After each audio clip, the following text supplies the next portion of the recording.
মণিপুরের মুখ্যমন্ত্রী এন বীরেন সিংয়ের বাড়িতে উন্মত্ত জনতার এই তাণ্ডব। সে সময় বাড়িতে ছিলেন না বীরেন।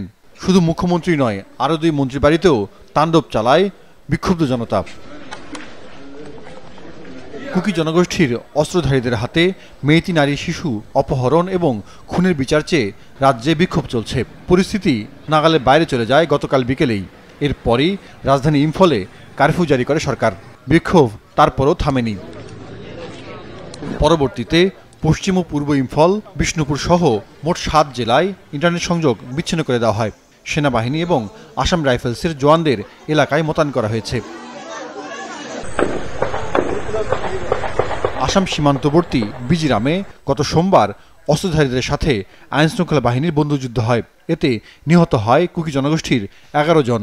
প্রশাসন তাদেরকে জঙ্গি বললেও তা মানতে নারাজ কুকিরা। বন্দুকযুদ্ধের পরপরই ওই এলাকার কাছের একটি আশ্রয়কেন্দ্র থেকে মেয়েতি নারী শিশুসহ ৬ জনকে অপহরণের খবর আসে। পরে তাদেরকে হত্যা করা হয়। নদীতে মরদেহ ভেসে উঠলে উত্তপ্ত হয়ে ওঠে গোটা রাজ্য। Very depressed, and it is the most heartbreaking news to hear the news of the woman child killings, and it is a terrorist act, it is a criminal act, and it is against humanity, and it is against of all religion. উত্তর পূর্ব ভারতের মণিপুরে গত কয়েক বছর ধরে একরকম যুদ্ধ পরিস্থিতি চলছে।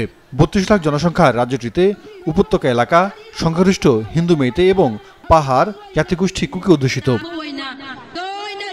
সরকারি কোটা সুবিধার আওতায় কুকিদের মতো মেয়েদেরকেও অন্তর্ভুক্ত করতে গত বছর সিদ্ধান্ত দেয় আদালত। এটি দীর্ঘ বিরোধকে প্রাণঘাতী সহিংসতায় রূপ দেয়।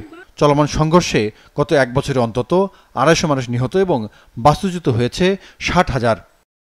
জাহাদুর রহমান, মাছরাঙ্গা নিউজ ডেস্ক।